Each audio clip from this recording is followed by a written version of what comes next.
Hey everybody, Sam Dennehy, aka Halfass Customs. Um, in this episode of the podcast, we're talking to a young gentleman by the name of Drew, Warrington. Warrington? Drew Warrington. Yeah, he's a young kid, 16 years old. Um, and he's a model railroader. Uh, he's a model railroader and a YouTuber. I saw him on the Ken Patterson's What's Neat this week, and I reached out to him. I checked out his YouTube channel, and he's doing big things. Big things. I would venture to say he's doing bigger things than me. And when I say that, it's the people he's interviewing. He's interviewing companies, model railroading companies, talking to the people in charge of things at the companies, basically.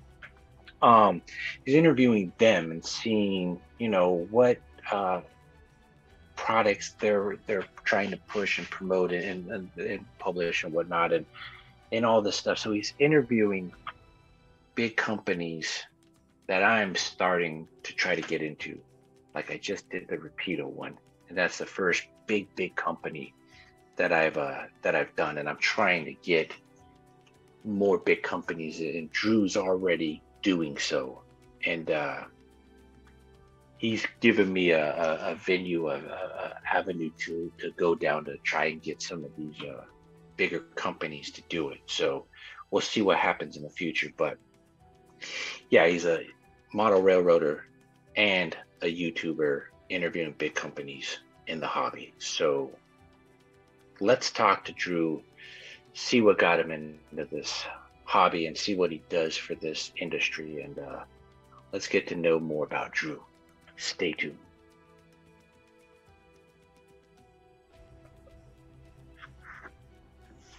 Hey, everybody out there, YouTube land. This is Sam Dennehy, aka Halfass Customs, and this is Halfass Presents the podcast. Today's special guest is Drew Warrington. Is that how you say it? Warrington? Yeah, you're all good there. Good. Drew, why don't you tell us a little bit about yourself and what you do for this hobby? Well, 7 months ago, like everybody, I was kind of in the midst of COVID boredom, and I figured out of the blue one day, as most of my decisions are on impulse, that I was gonna start making YouTube videos about model trains because I quite literally had nothing else to do.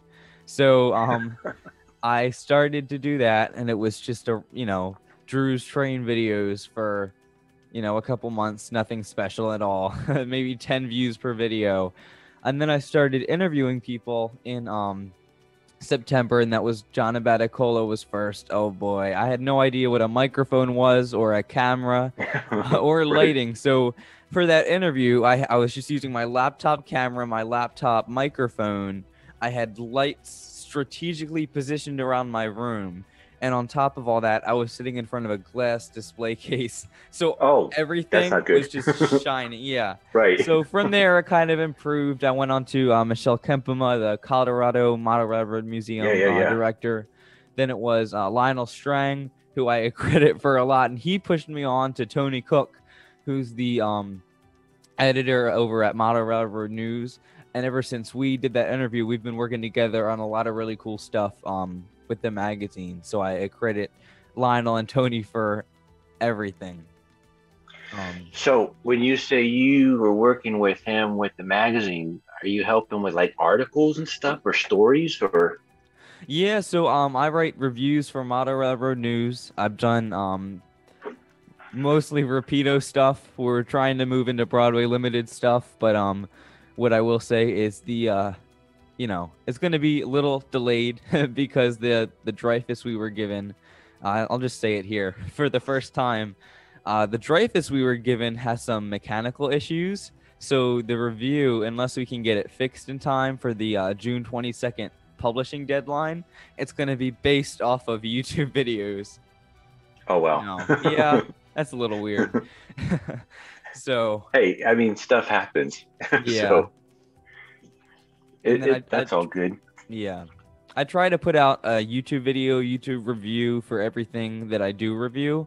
But I don't know if you've seen my YouTube channel or not. That doesn't really Yeah, always yeah. get I accomplished. looked through it when you were on Kent Patterson's show. Hmm. I was looking you up right away because I thought, wow, I thought you were 15. You're 16.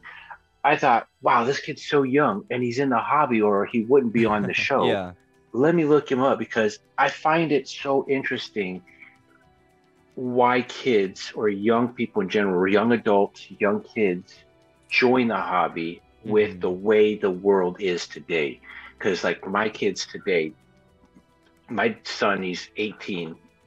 No, he's 19. He's going on 19. He's not into hobbies at all. He's into video Hmm. games. He wants to Yeah. be a video game player the rest of his life or something. Hmm. Um, my daughter, she's built a couple model cars with my help, like regular size model cars, 125th scale, 124th. Yeah. But that's not really her thing. She just does it because she's bored. Hmm. Um, and she's 13, so it always fascinates me to see how and why the younger crowd is going into the hobby with everything else going on today. Yeah. Because I know when I was young, uh, I got my first model car when I was like 9, and I built it all. I glued it all together and then painted it with the windows in and the wheels on, and it was all black, so you didn't see Hmm. nothing but a big black blob. And I was like, I can't do this. This is obviously not for me. Yeah. And then I was really heavily into lowriders because I'm from the West Coast. Hmm. And I saw a magazine, a lowrider magazine that had model cars that were built into lowriders.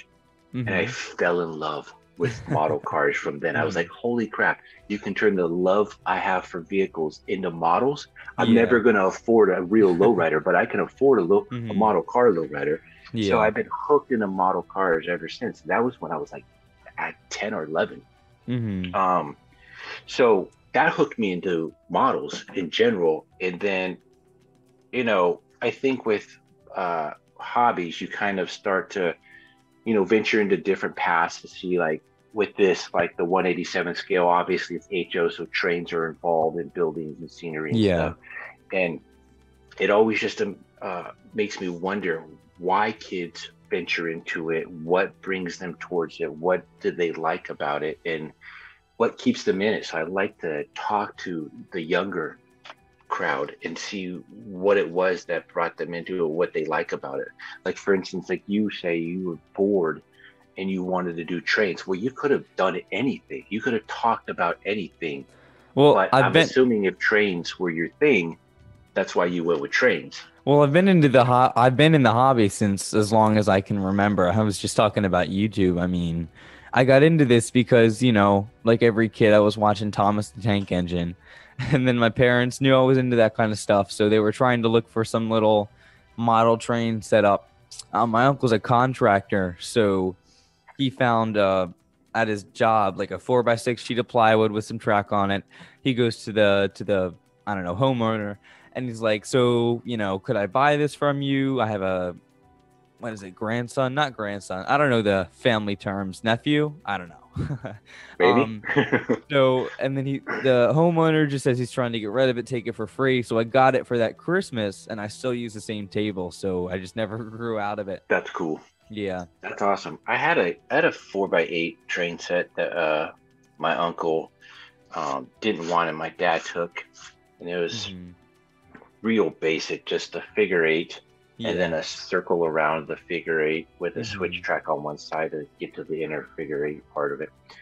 And a lot of the, let's say, 80s style Tyco train cars that just are crap Yeah. because that's the cheap brand back then was Hmm. that, and you can get them for pretty easy and find them everywhere. Yeah. But yeah, I had that, but I never hooked it up to power, and then the engines were all broke anyway, so I just took the engines out and then made them rollers, like dummy engines, so I could just Hmm. push the train around like Oh, a Thomas really? the Train. Yeah, it Yeah. was it was before Thomas the Train. I made the first Thomas the Train without thinking about Hmm. it. Well, that's I what I think was that's into, what that everybody wood, did.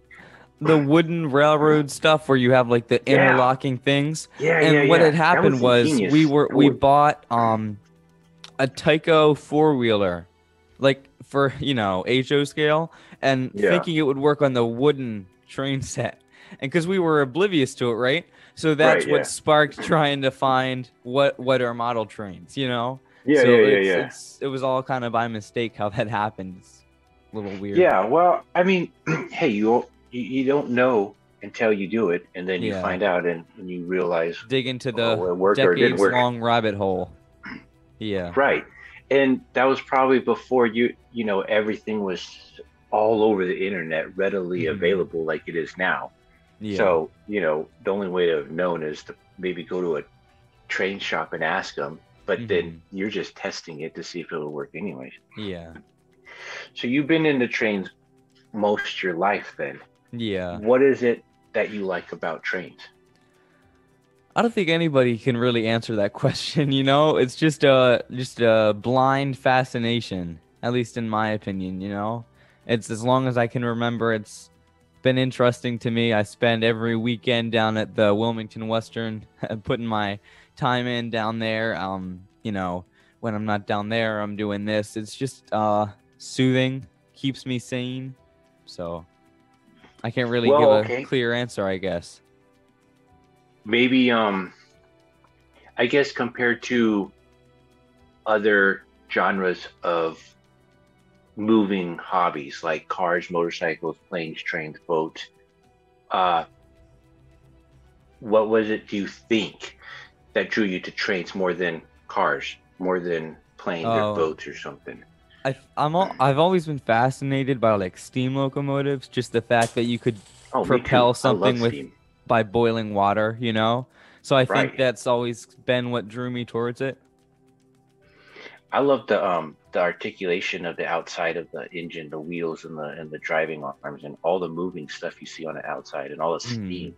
Like a diesel engine, it's all covered and you don't get to see nothing. Well, I mean, it's a diesel engine, so you Yeah. don't see anything anyways, even if it Hmm. wasn't covered.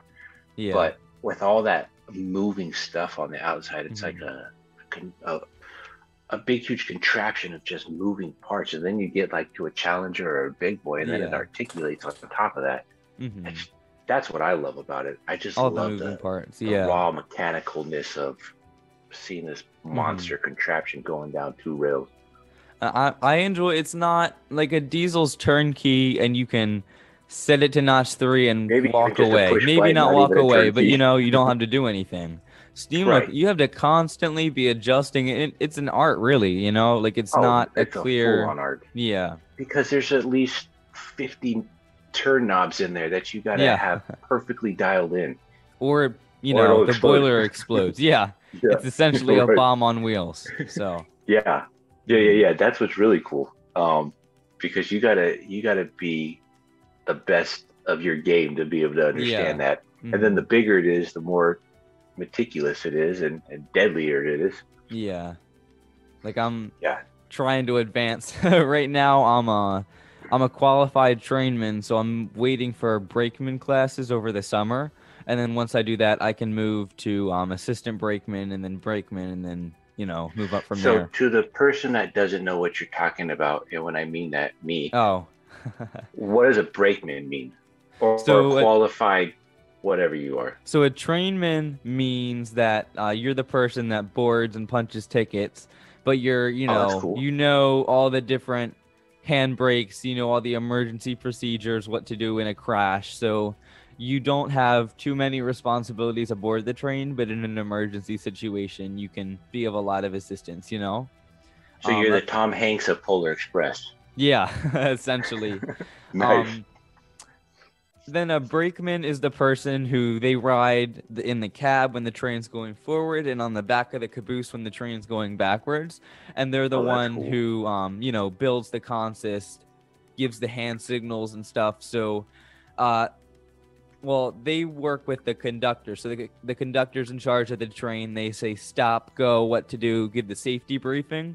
But Right, the right. brakeman is kind of the middleman between the conductor and the engineer, as in they kind of hand signal the directions. They're there to.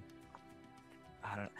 That's as No, best as I I can get it. Yeah, describe it. because if you Yeah. get too close to the back of the track, Yeah. they'd let the engine know to slow down or to stop so they don't Yeah. run into Yeah. stuff. Yeah. Yeah, Hmm. yeah, yeah. And then they let them know when it's all clear to go. Yeah, I Yeah. get it. That's awesome, dude. And you're 16 and you're already certified trainman? That's Well, it's less of a national certification and more of like a, at the railroad, but you still, oh, okay. take a test That's and all still that. neat So, though. yeah. That's awesome.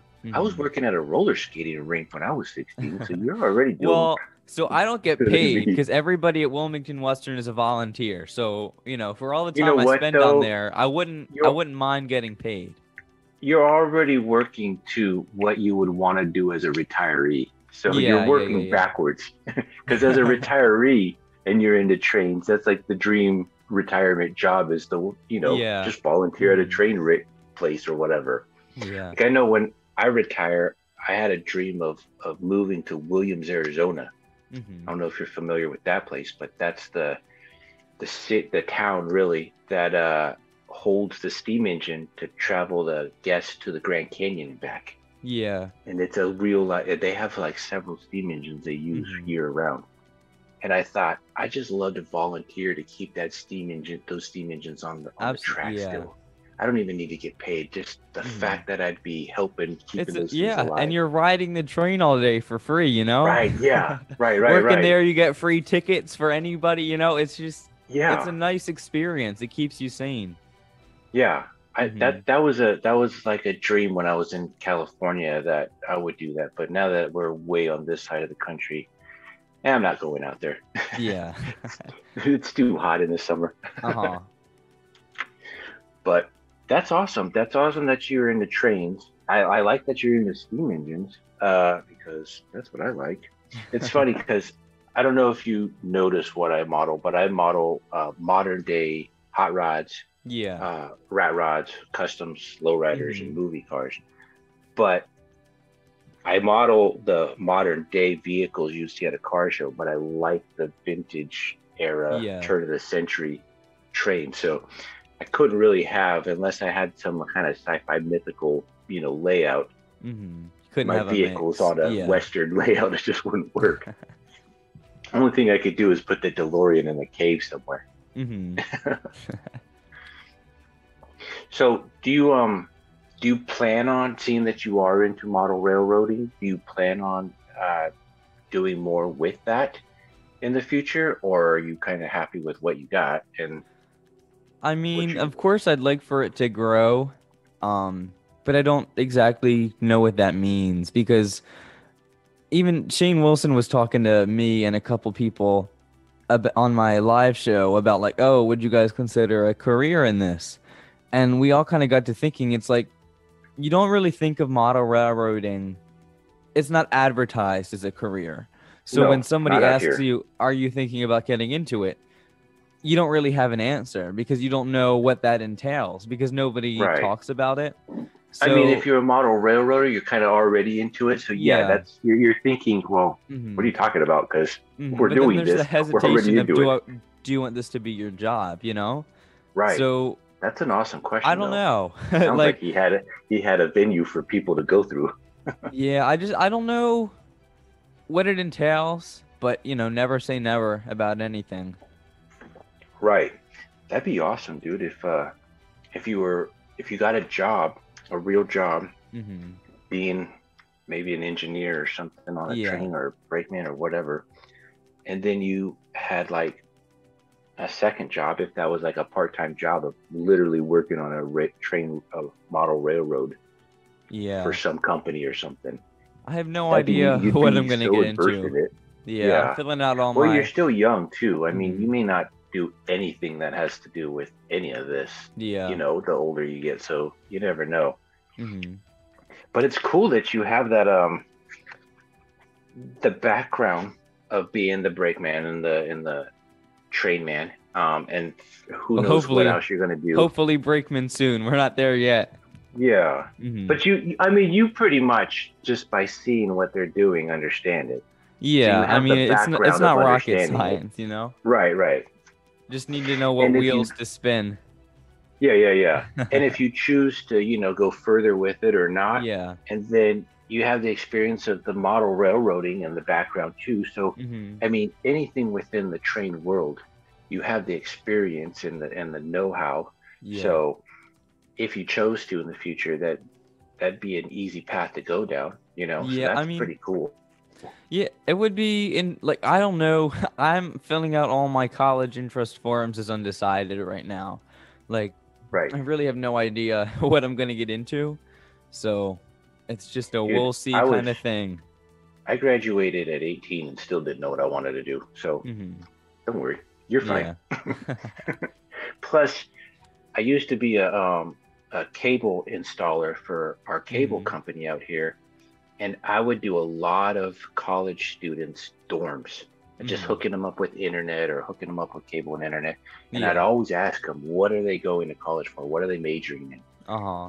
They tell me, and then I'd say, are you planning on doing anything with that? Are you going to go into the field of Yeah. that degree that you're doing? They're like, no.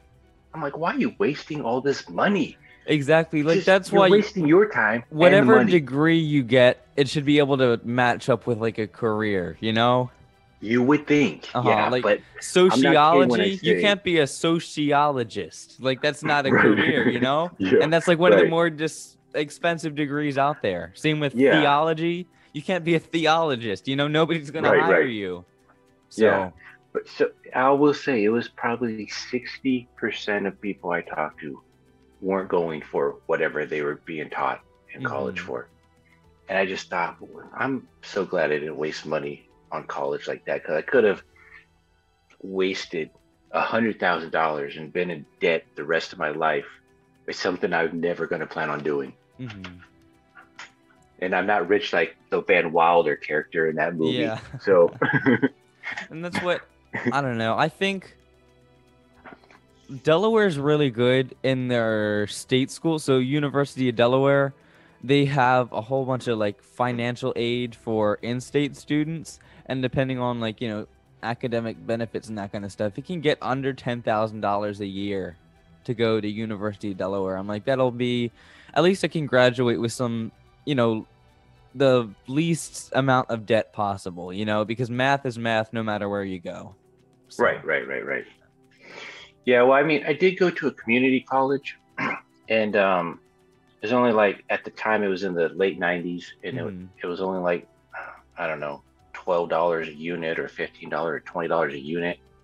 And that's so totally affordable if you do it Mhm. that way. But yeah, if you're going to go to like a full-fledged college that's going to cost Yeah. $10,000, Mhm. $100,000 for something, and you don't end up, getting the job doing that, Well, that's it's if just so you're stupid. spending $100,000 on anything, it needs Right. to be.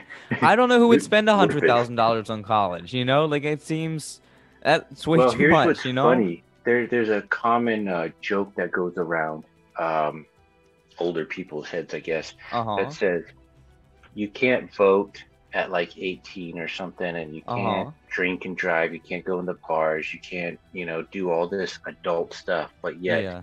the banks and the loaning companies think an 18-year-old is completely perfect with getting a loan that they'll never be able to pay off and Yeah. understanding how that all works. Mhm. That's the loophole that just doesn't make sense and gets And so yeah, many you young can't get adults rid in of it by trouble. declaring bankruptcy and all that kind of Right, stuff. right. Exactly. No, It's like the only way to not have college debt is if you die. just Like don't that's go. it's Yeah. amazing that's where our country is right now. So, kind Hey, of it sounds those like banks make a something lot that of we would money. find in Russia or China and not Yeah, this right. country. Yeah. Yeah, it's crazy, Yeah. but it's cool that you have that knowledge, so you can Mhm. you can do something with that knowledge within the trains and then the hobby. I mean, Tying I into look that, at we went so yeah. far away for a second. No, it's good though because it kind of Yeah. goes. I mean, you could. I don't know, and I don't know because I've never looked into it. I never even thought about it until just a second. I don't know how many college courses or studies that could relay into the hobby. Maybe business. That's if you Yeah. want to run the company of that Uh-huh. train store, that museum, or Well, that's an whatever. interesting point. But Like I I've don't. never really thought. Yeah, Yeah. I Like don't think what anybody really degree? has. Because I Right, know it kind of differs everywhere. Like it seems everybody has some. There's no set job requirements for it. Is what right, I right, think. right. Because Well, Jason Schron, the CEO of Rapido, he is a graphic designer. And he started a whole yeah, yeah, company. So right. you really can. Shane is a business person. Um, Tony Cook he has a background in publishing. He's the editor of Model Railroad News. Everybody kind of has their own background, and Yeah. it helps them out in what they're doing. Well, see, that kind of makes more sense. Like for what he's gone to college for, what he can do in that career, because Yeah, that applies. But I mean, that could have applied to any magazine or any publishing company of any yeah. kind. Hmm. But yeah, because you think, like I was talking to Jennifer Kirk in the UK, um, who's been on Ken's show, and she Hmm. said the neat thing about model railroading, and mostly just model railroading compared to other hobbies, Hmm. is it supplies you with the knowledge of every single kind of background there is, from Yeah, electrical to like masonry to like everything, yeah, because it's got it all in there, from woodworking to anything and everything. Um, it's got a little bit of it all over that hobby. So hmm if you're really good at that hobby, you kind of are a jack of all trades in, knowing all of these little things. And it would be neat if there was like even a small college course, maybe one major college in the country that everybody would try to apply to if they were into the hobby, that hmm dealt with that to get them into it. It'd be really cool if that existed. It would be It like doesn't, but it would be. the smallest university in America. Well, it just, you could Model have it at Railroad one. University, Yeah, 15 right. people. Yeah. Yeah. I mean, it could just be a course at one college. So, like, Hmm. obviously the college has all the other things that they have going Hmm. on, but just that, and then they would just transfer or whatever to do that, or do online classes. I don't know, but it would Or just they be do neat to see so that. they have those courses, right, where you go to this one college, and if they don't have that specific course, then they'll like transfer you to another college, but you're still giving money to this college. So Right. go to whatever university. They're gonna send you to Scale Trains school, Yeah. and you're Right, gonna go right, to right. Scale Train school under whatever university you're going to. It's gonna Yeah. we're gonna call Shane Wilson right now, and we're gonna make this happen. Right. And then we'll get a little piece of, everybody's Yeah. tuition. Yeah, we need a commission. Yeah, right. No, it would be cool though, because I mean, if you think about it, if you just got into trains now, Hmm. and say you lived in a really rural area that you had to buy everything online and look on everything online, Yeah. and nobody around you had any kind of know-how of that hobby because they're not into it, you'd have to learn all this on your own, and it's Hmm. so much stuff you don't know. So if there was something out there that could teach you, like a hands-on, like a Yeah. school, or like a video hands-on, where you're Hmm. watching the teacher do it and then you're following along or something. I mean, I guess there's YouTube, but Hmm. even YouTube isn't like trained people that are licensed to do it. They're just more Yeah. hobbyists that do it and try to show you. And I then get you're you. I mean, you talking can learn about that way, big but hobby shops, like online retailers. We hear so much about like train world and model train stuff taking over everything, and everybody else is going to go out of business. Like that's kind of what everybody's saying. Like not specifically those two, but like the major online retailers killing all the local hobby shops. And I'd right. argue to an extent the people who don't want to proceed with things. But we see it. I just know two Canadian examples: Otter Valley Railroad and Credit Valley Railroad. So they each they were local hobby shops. They developed an online presence, and now they're on the rise. So I argue it is to an extent of people who don't want to develop and move into the 21st century. But for people who do, you can be a local hobby shop with a decent website and still have a fine business. So Right. people don't focus on that too much. Well, you think about the people that own hobby shops, though. They're mostly the older generation, Mm-hmm. especially Yeah. mom and pops. They're not younger people like my age or Mm-hmm. younger, or your age, definitely, or, 18 to, I'd say from 40 years on up, or even 50 years on up. Those are the people that own the hobby shops. They're Mm-hmm. still, you know, uh, their mind frame is still in that older style of business doings. They need somebody younger to step in to do their online presence, Mm-hmm. to put their footmark into the interweb or whatever, so they can Yeah. be noticed. But if you talk to like somebody that's 50 or older, and you tell them we need to get your online footstep bigger, they're gonna Mm-hmm. be like, I have a website. What are you talking about? Yeah. I have one. That's what, because You're there lucky I are, have that. we all remember the stereotypical 90s to 2000s website look, right? It's just Yeah. Oh text that yeah. you click on, and it's just a long scrolling page for Yeah. forever. Yeah. Right. That's how a lot of hobby shops kind of are. So when I talk about a decent web presence, I am not talking about that. You know, Right. like there's Right. so many Right. Right. easy website builders now. Like Ionos is one, IONOS I recommend. I mean, GoDaddy and Squarespace are fine, but Ionos is a little bit more customizable and they don't have like the watermark. So for anybody who is a local hobby shop watching this, go to ionos.de, select English because it will be in Swedish when you get there, and then it works very well. Good information. Good information. But yeah, it's definitely weird because you say that these hobby stores are starting to go more, I guess, retail online and whatnot, and I could see the whole hobby in general. Like, and when I don't mean model railroad, I mean all hobbies in general. It's slowly dying because, like, kids your age, young adults, to anybody say younger than 50, really, Yeah. didn't get into it like 50 and older crowd did. And it is literally slowly dying because my kids really aren't into it. So I'm surprised that you like trains and you're into it because most people your age aren't into it. And I think I agree with what you're saying because a lot of kids, they don't understand the tangibility. Like all they care about is this. Right. And this for me is communication. This for a lot of people is 24/7, you know? Like I barely text. I'm a phone call person, you know? All my friends call me like a senior citizen. So yeah, you're an old soul. yeah.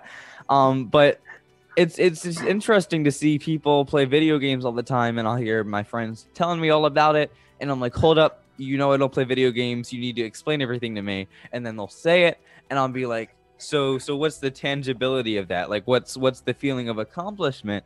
And they'll say to me, they're like, oh well, I did it. And I'm like, what did you physically do? And they'll say, oh well, I did XYZ on my computer. I'm like, well, if you were to drop your computer on the ground, you'd have no proof of that. So there's no tangibility. Like I can get a model train, I can build a layout, I can do grass or ground cover, you know, and all of that I can look down and say I did it. And let's just drop the computer on the ground situation. If I drop a $500 Rapido Royal Hudson on the ground, I still have evidence that it was a Rapido Royal Hudson, you know? Right. Yeah. So, you know, it's surprising. And it'd probably be a lot cheaper to rebuild that in parts and whatnot than a laptop or a computer. That would be true.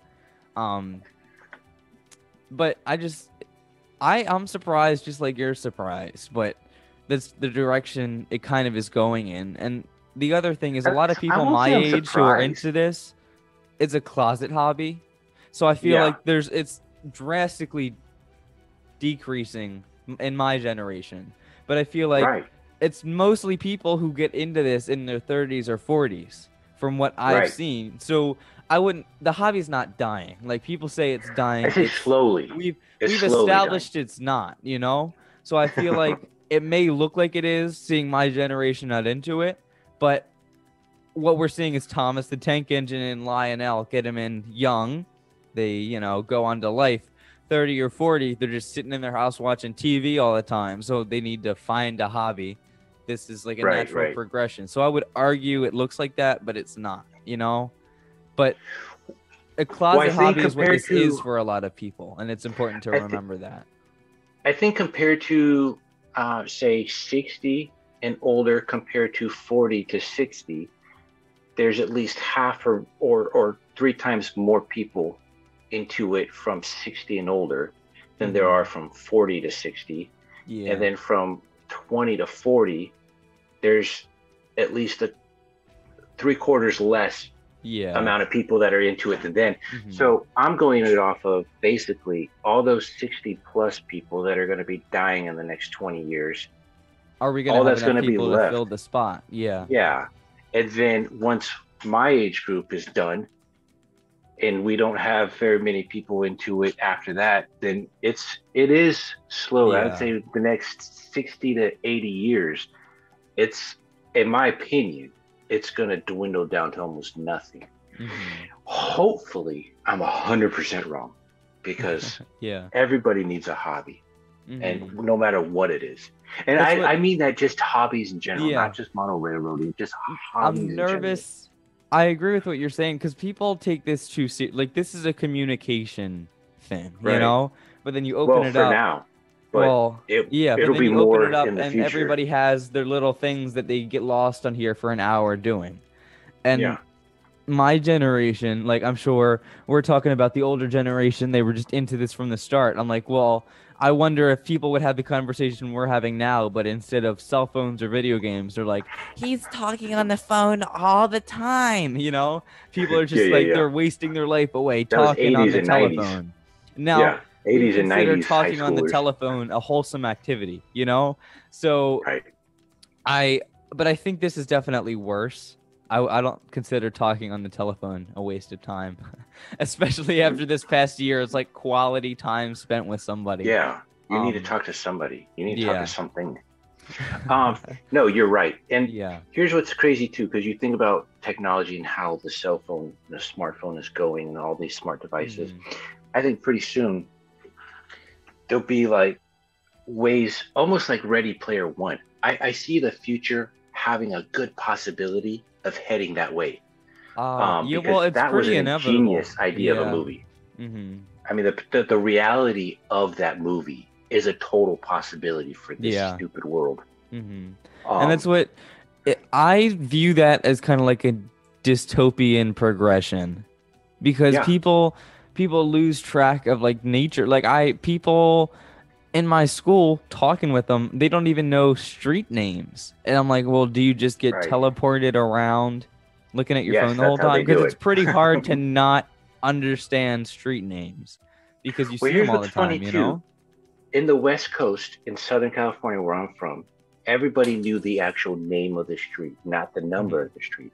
On this side of the country, they're like, yeah, just get off on Highway 86. You're like, Uh-huh. well, what's that road name? Oh, Hmm. it's just 86. No, there's a road name attached to it. Like, just get Hmm. off on exit 283. That's What's what the name of that? people say that. It's like these roads have like Kirkwood Highway. Yeah, yeah, yeah. We Right, only call yeah, Kirkwood Highway is 202. What we call it 202 because there's this radio show always on called the 202, so everybody just kind of calls it 202. But anyway, right, right, you know, right. all these roads have their name. So Yeah, yeah, yeah. it's people tell me Route 30, Route whatever. It's like what's Route 30? You know, Yeah, because it's I know got a them by name. their names and they're not listed Yeah, yeah. anywhere, but you've been 16 years on Earth using these streets every day. You'd think you Right, right. know You what would you've been think. doing. So Yeah. that if you, at least at bare minimum, it's so that if you get kidnapped, you can find your way home. At bare Right, right. minimum. Right. Well, so to kind of go back to that technology thing, you think about these kids being immersed in their phones all day, all Hmm. night.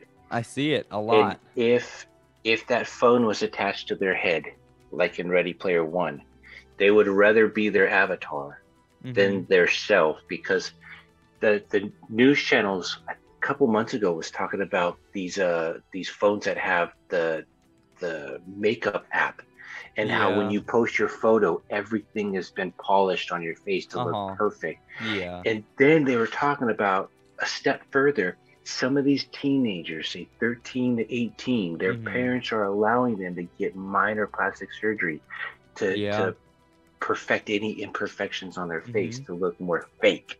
Yeah. Um, so if you could rather be your avatar, rather be your perfect self than be your real self, you're going to be in a Ready Player One type of Hmm. world as much as you can, because you're Yeah. not going to, you know, you're not And going to be that's kind of wanting what to be we see yourself. with all these video games, you know, like people play like Right. I don't do video games. I don't even know, you know, it's just to me it's a waste of time, really.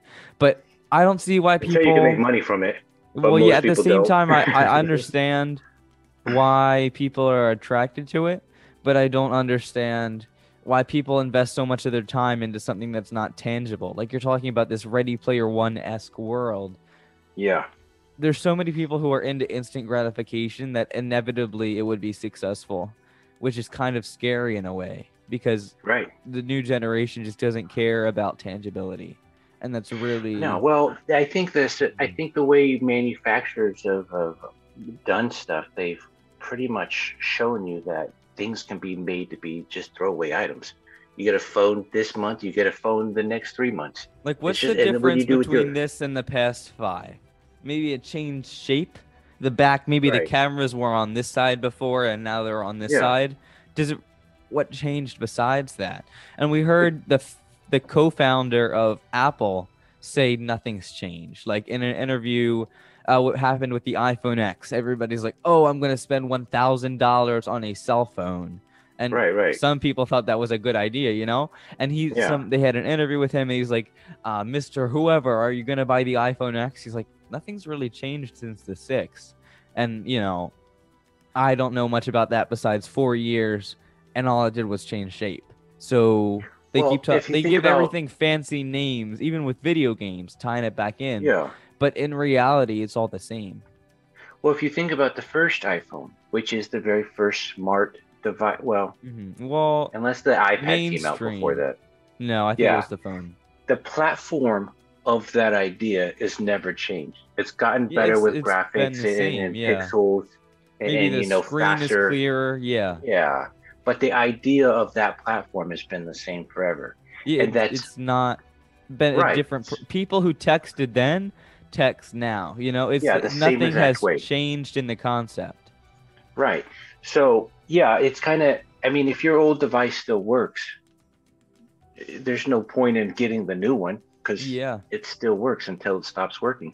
I mean, no hmm kidding. The phone I'm recording this on, I've had for the past 4 years, and then hmm the cell phone I had before that I had for 6 years. And the only reason why I got a new one is because the charger port on the phone itself stopped working. Exactly. That's what If I that had. was I still had working, I'd still be using it. the one before this. I had for 6 years, or Yeah, maybe it was 5. But you know, it was just a long time. This one right. I've had for 2 years, and I'm going to keep as long as it lasts. But the only reason I switched out the last one was because the battery didn't hold a charge. So Yeah, people who get a new phone every year and brag about it, it's like, right. Well, what? that's Yeah. going back to what you were saying. I think the society has taught our younger people that everything is just a throwaway item, That so it's there doesn't okay. They've taught tangible. it's okay. Consumerism is okay, when in fact Yeah, it's not. You know, there's I mean, you look nothing. at cars, and I Yeah, don't know if you have any idea about this, but in yeah. 2010, some college did a survey on the amount of cars being built in a year hmm from every manufacturer across the world. There is 4 times the amount of cars than there are humans on Earth being produced every single year in the world. Where Really. are the cars from last year that weren't sold, which I guess would be at least half or more? Where are hmm all those cars at? Because they're brand new cars, Yeah. just didn't get sold. And then think about the cars, say, 5 years ago that didn't get sold. Where are all those cars at? If hmm there's 4 times the amount of cars being made than there are people on Earth, all those cars got to be somewhere. Exactly. So it's just that's just another throwaway item. They made so Mhm. many of them that you can just go buy another one. Just go dump Yeah. that one and go buy another one. Just go dump that one, go buy another one. And that's what people that's changing out these luxury items so often has been normalized by, you know, like pop culture, but Yeah, that's just the fruition of decades of advertising by big companies like right. Apple, Brainwashing, and yeah, brainwashing the just to expect people. that. Like the car I drive is 15 years old. I was driven home from the hospital in it, and now I drive it, you know? And Wow, we keep our that's cars neat. forever because it's not gonna break, If you you know? take care There's of it, certain, yeah, yeah, well, yeah, there's certain car companies who don't design their cars to last that long, but Toyotas right. are fine. Oh, we have Toyotas in my family too. Yeah, we Yeah. they last forever. hmm Um, yeah, it's crazy, but that I think going back to what you're saying, tangible items. That's why I don't think kids are into the hobby like that because it's And that's just a it's the throwaway sole item reason that they don't too. want to Like be it's in. not rocket science. People would rather have this, do something, than to Yeah. have, see a Rapido Royal Hudson rolling by with smoke and lights and sound. They don't even care, Right, right, right. So, and that's Well, why a pretty lot of soon, people, it's a closet hobby for a lot of people. So there's yeah. more than we think, but it's less, Right, right, right, it's a right, right. small amount of people, but it is more than we think, because I don't talk about it with anybody except maybe one or two people in my school. So, Yeah, exactly. Well, and that's the thing. And then you go on to like what I'm specifically more into is the vehicles and the yeah. buildings and like the scenery of the model railroad hobby. Mhm. That's even smaller than the model railroad hobby. Yeah, it's a That's very niche thing. But we significantly see smaller. these big model companies like Rapido moving Yeah, into that. Like they just have their buses released that came in, and those buses right. look amazing. This is their second run. Oh, I yeah. pre-ordered my bus a year ago. The Wow. only pre-order I've ever done. I'm not a big Yeah, fan of pre-orders, but that's a whole nother conversation. I talked to Jonathan. I think his name was Jonathan Jordan. Joshua. Jordan. Jordan, yeah. I knew it started with a J. I told him that online, or I told him that live when we were recording. I felt so bad. I said I knew it started with a J because I messed up his name then too. um, but yeah, Jordan. I told Jordan, or no, he told me. We went through an extensive review on the buses. He Mhm. told us or the viewers when we get to see it. So much information about those buses. They're amazing. They're Mhm. so detailed. They're over detailed, but Yeah. it's kind of what you're wanting in a great product.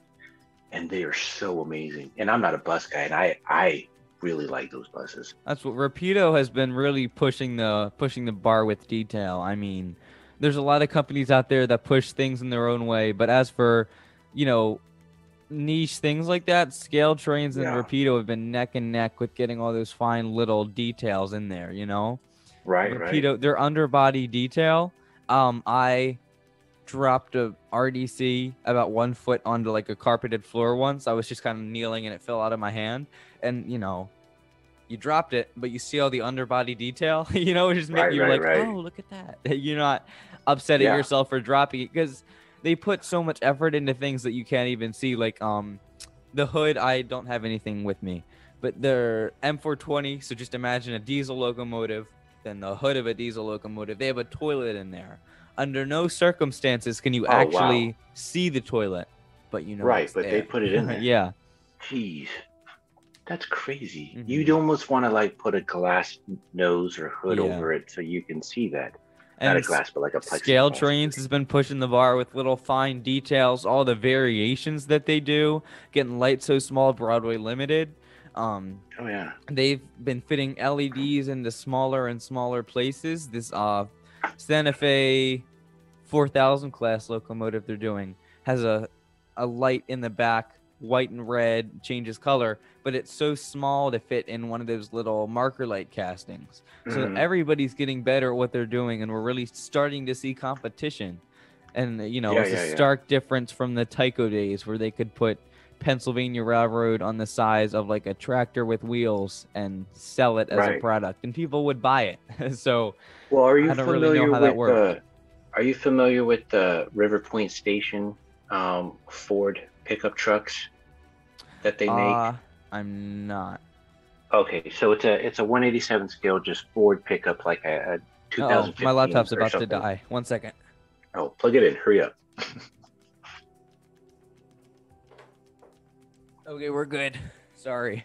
So it's just a Ford pickup truck that they made several variations from, like commercial vehicles to boom trucks to everything to stock trucks, whatever.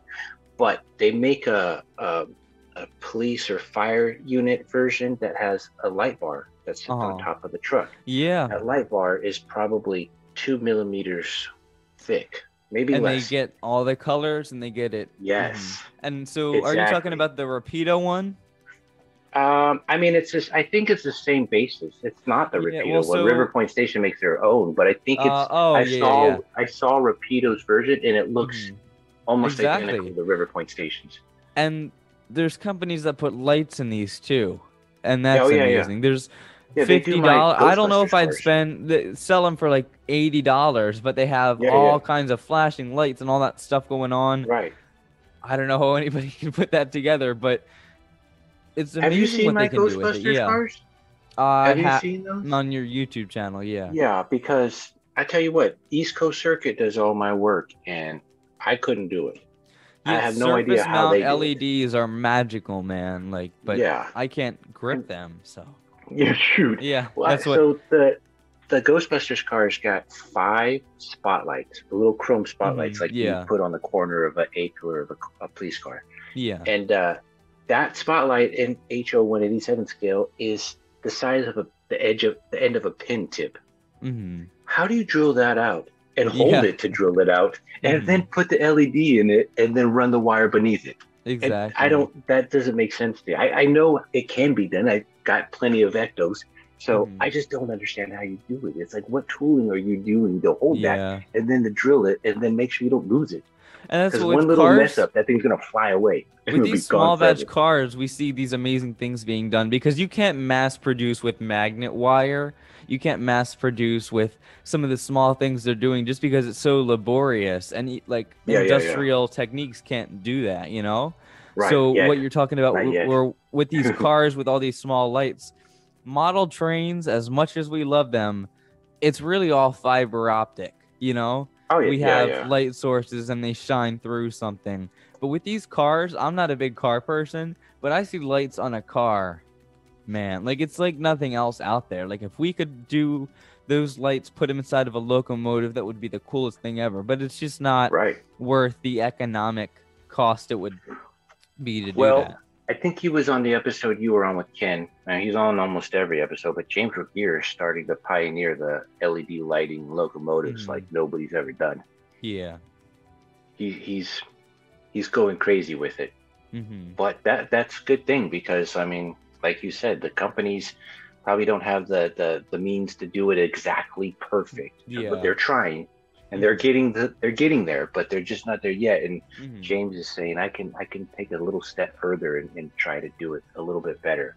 Yeah. And I'm not a huge train guy, but I totally admire what he's doing with those trains because they do look 10 times better, if not more, with those flashing and rotating lights and whatnot. So good for him.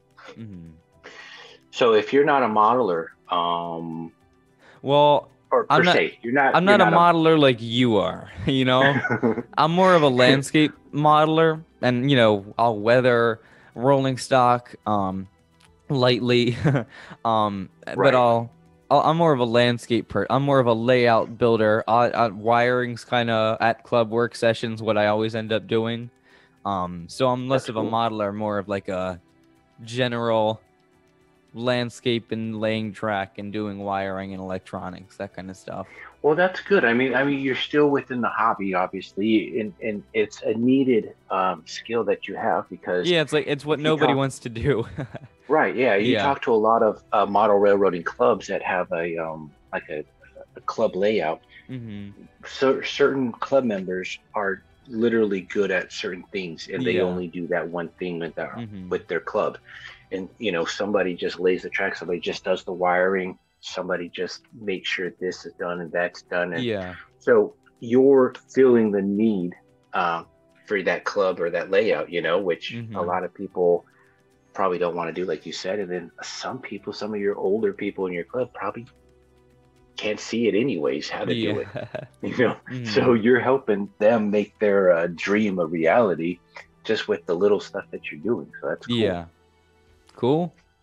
And I'll tell you, doing these podcasts that you're doing, I haven't watched all of them because some of the people you're talking to, they're all into trains, and I'm doing this more for modelers. So it doesn't interest me too much, but you do a good job at your interviews. You're very clear when you're talking. You're very understandable and relatable, and I think you're doing a good job. Thank you. I really do. I think you should keep it up. Thank you. I'm trying to relaunch the podcast in June. I have about 5 episodes queued up. I'll put them out weekly. I'm trying to get Rod Stewart. I'm in contact with his management company. It's just been an endless cycle of back and forth, you know. So it'll be interesting. Right. But what I've started to do, that'd be so cool. Yeah. What I started to do is that live show, because I've noticed some people do it, but I wanted mine to be different. And what I started doing is I noticed a lot of people. I've doing interviews. I've noticed another side of this hobby behind the scenes where it's very business and some people doing, just money oriented things. Like Yeah, yeah, certain yeah. companies focused on certain motives and that kind of thing as far as Right. profit goes. So I started my Friday night, which is now Tuesday night show, live with a couple over outspoken people like I am. And we just kind of go at it for 2.5 hours every Tuesday night, with the cameras rolling and just talk about random things and talk maybe a little too honestly. um, Well, that's just like when I had yeah, my live stream. It wasn't about anything specific, just general hobby related stuff, and yeah, everything kind of else that kind of hmm falls out of it or into it, you know? yeah. We set So yeah, I get it. Yeah, we set a topic. We live reviewed the consolidation. And I had some technical difficulties, so that didn't go quite as polished as we were hoping. But we kind of got the gist across. We talked about getting young people in the hobby. We talked about the impact of like Thomas the Tank Engine on everything. Yeah, We've talked about manufacturers a lot. We've had Shane Wilson on live with us, and he that's cool. graciously spent 2.5 hours on a Friday night, which I didn't know that he would be okay going that long. Yeah, So we just yeah. have candid conversations about Broadway Limited, MTH, the Steam. We talk about Steam a little bit too much. But that's just what That's we're cool into, though. so we try to make Yeah, it entertaining for whoever thinks it's entertaining. It's a right, right. polished live show that That's awesome though. contains My us my live ranting at shows each are other. all unpolished. You can tell when you were on the last one. I couldn't even get that live stream to populate on YouTube for like 40 hmm minutes. But that's my problem, so Oh whatever. well. It'll get better the more I do it. Yeah. My problem is I don't do enough live streams. I only hmm do them on special occasions.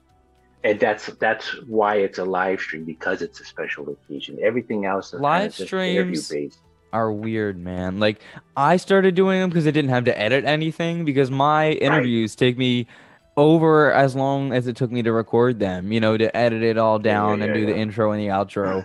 And so Right. I started doing the live shows. I had the intro reel and the outro, so I kind of still have some sort of polishment. That's not a Yeah, word, yeah, but yeah. so it's polished to some degree, but during 2.5 hours of live conversation, you can't really control what happens, and that's another thing I've encountered. That's a lot People of editing. talking out. Well, we s- well let me. So people talk about things, and you can't really control what they say. So I've started to Right. put the disclaimer, like just because he says it doesn't mean I agree with Right, right, right.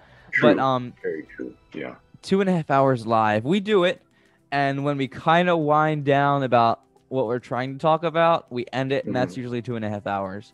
And then so that is about 10:30 for me. Yeah, yeah, We yeah. stay on that call after the record button is not hit until 1 in the morning. So that Oh, sometimes jeez. 5 hours we'll spend talking to each Wow. other. Yeah. And That's we've talked crazy. about The everything longest. from yelling at each other about steam engines to Yeah, religion. that's We just awesome. Yeah, debate about like life stuff. the Yeah. longest I ever did an record interview, was 3 hours with Ken Patterson, just over 3 hours. Uh-huh. But before then, we were talking probably for a half hour, just about whatever and anything. And Mhm. then after that, we talked for about a half hour or maybe 40 minutes. So Yeah. that's the longest person I've talked to over Zoom in a continuous stream. Um, Yeah, I've never I don't think I have a 3-hour interview. Yeah.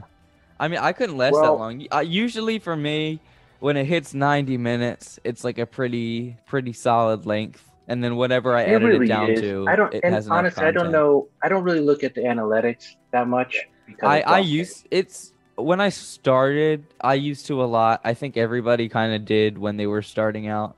But what I've realized is just nothing matters. Just do what you want to No, do it and it'll doesn't. work out. Yeah. Yeah, exactly. Because I mean, in the end, as long as you're having fun doing it, it doesn't matter Because how none many of us people are are in watching. this. Nobody in their right mind started out on YouTube to make money. Like that's Oh yeah, nobody's purpose, because you're not gonna do that in model railroading YouTube. You know, you look at the Right. Social Blade, which is an analytics site, see how much monetization money these channels get.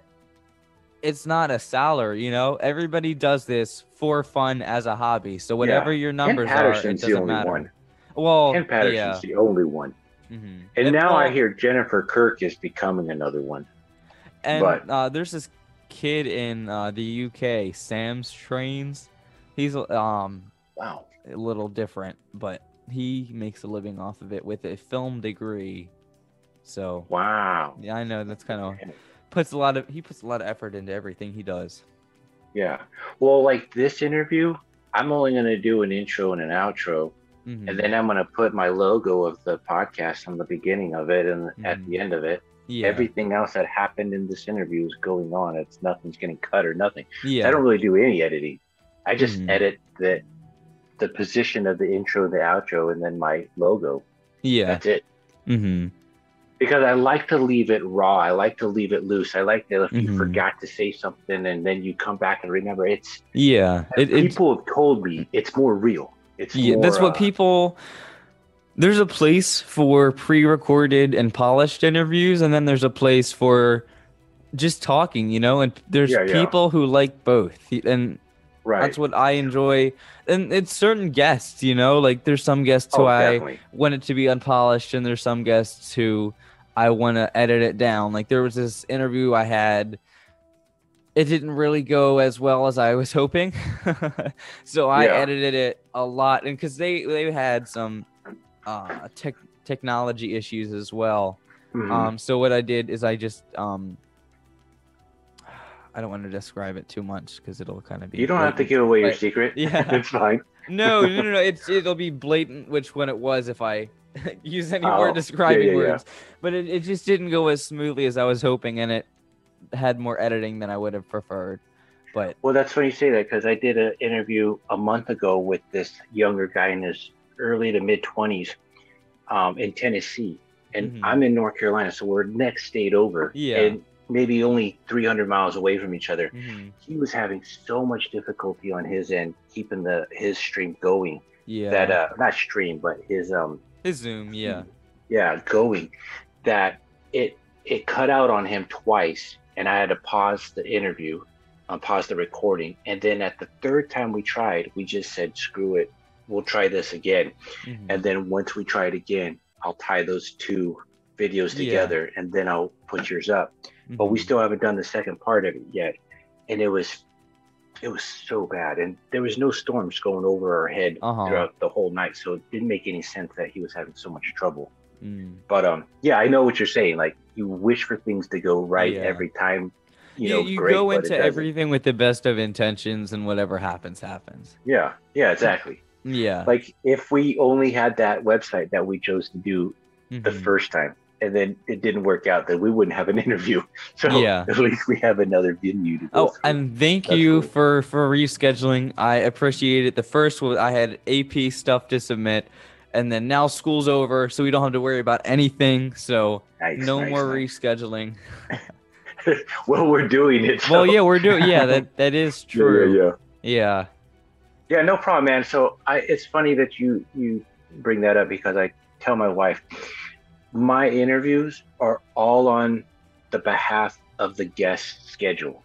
So if they can work an evening, which is what all I do, or a Saturday afternoon or something, depending on where they live, if they can work it in, I'm at their beck and call to do it. Because if you don't want to do it, then I have no interview. I have nothing to put up. And so I have to be free to kind of do it when you're available. Yeah.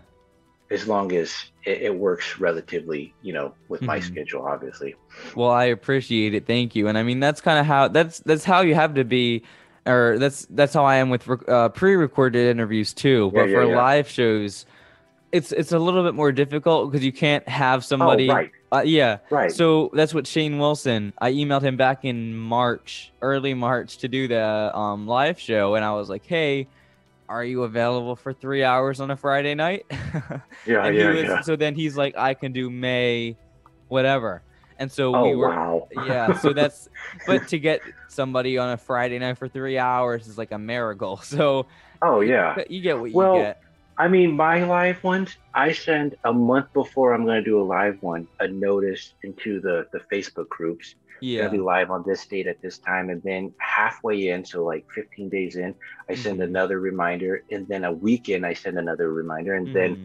like the day before, I send a reminder. And then Yeah. I tell them I'm going to put the invite link in the Facebook group for everybody that wants to Yeah. join. I never expect more than maybe two or three, Hmm. hoping that that's enough. But Yeah. sometimes I get more. Sometimes, well, I've always got more.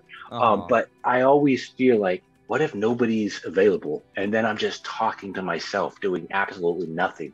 Because the whole idea of this live stream is to interact with people. Yeah. Because I don't You set could anything up to talk about. I'm hoping that they are on so we can converse about you something. could be like a video reactor. You know how like you Yeah, see right, people, right, right. they make Right. millions of dollars on YouTube They out are of starting watching to. It's other really people's stupid. videos and Yeah. saying things about them. I'm like, if Yeah. It's that seems so like a great stupid. The idea career of to it's so be in. dumb.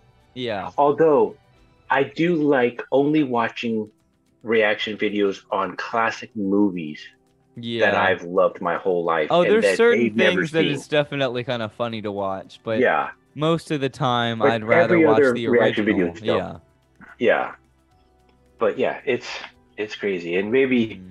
maybe I can do a reaction video on this when I post it live, and then I'll just record myself watching. Yeah. And then you can There's pause it, have your like director's cut. You're like, "Oh, so at this time he had to go get his computer charger." Whatever. right, I right, don't right. know. What would you What a say? hack! Yeah. No, there's it's funny because if you look at any of those reaction videos, they're all like, well, for my full reaction, go to my Patreon. This is What? the whole interview. Yeah. I have nothing cut and nothing added and nothing Yeah. subtracted. So you're getting it all at the same time, wherever Hmm. you're watching it from. Yeah. Mm. But Drew, it's been an hour and 13 minutes, I think. Ooh. Do you want anything else to like plug, or do you want to say anything, or do you want to shout out anybody or anything, or Sure. I mean, you can find me on YouTube at Drew at Nordell MRRC. I'm at anything Facebook. I more? have a page at You the can add same. that. Oh yeah. Subscribe to that. I promote that on Facebook at the same Drew at Nordell MRRC. And that's pretty much it. I mean, I don't have a lot to plug. Maybe go get a Model Railroad News magazine subscription. That would be nice. ModelRailroadNews.com. But besides that, all good. Thank you for having me. I have Wilmington Western today. We're relaunching our flatbed car because our open air car, we actually converted or not me, the railroad had converted a MU car to an open air car, and that lasted a long time. However, due to years of use, that needs thousands of dollars worth of repairs, or we could Right. spend less than $1,000 on lumber and build bench seats. So what had happened was Nice. they got a flatbed car, filled in the hole which was in the flatbed car, and then put benches on it. So today's the first day with that. And I really hope that I'm not the trainman on there, because you cannot get on or off it. But Right. I somehow today I have seniority. I'm not sure how that happened, but of all Hey, the that's trainmen, I cool. have the highest thing. I'm the only, because everybody else is an assistant trainman, so I'm the only trainman today. So Nice. not it, not it. Right. Nice. Mm, Well, for everybody watching, I'll have those links in the description below. mhm. So you can check out Drew and see everything he's about, and watch his YouTube channel, because if you like my interviews, he's doing interviews too, and reviews Yeah. with products that most of you guys are, familiar with, and probably have some of your own. Because not all my viewers are obviously just car guys; they're train Mhm. guys too. So Yeah. yeah, check out Drew's YouTube channel and subscribe to it, and yeah, look at his Facebook page too, because it's pretty good page. Thank you. Other than that, Drew, I think we're good. You good? All right. Yeah, we're all good. All right. Well, stay on real quick, and I'll end this recording. Uh, Sounds good. I hope you guys liked this interview. I enjoyed it. Drew's a pretty cool guy. Don't forget to like and subscribe to this channel if you haven't already. Comment if you have any questions about the interview or Drew or just pleasantries or whatever. And like always, there's a Patreon that if you choose to go to it, it's there. So check that out in the description below. Until next episode, we'll see you all later.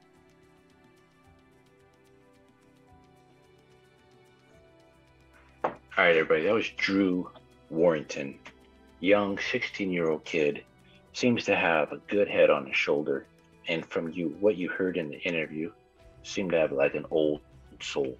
Actually calls people on his cell phone instead of Texas. That's pretty rare for a kid that age to do stuff that older people do all the time. I totally appreciate that. Um, yeah, and not much of a model vehicle builder at all, but he is a model railroader, and he works and volunteers at a railroad museum or whatever it is that he works at. Um, to work on trains. So how cool is that?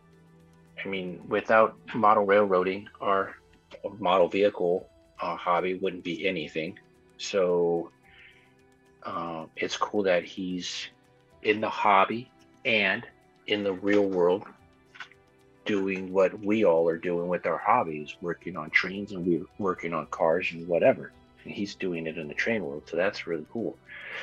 Um, really cool dude to talk to. I really like talking to him. I hope you guys like this episode because seeing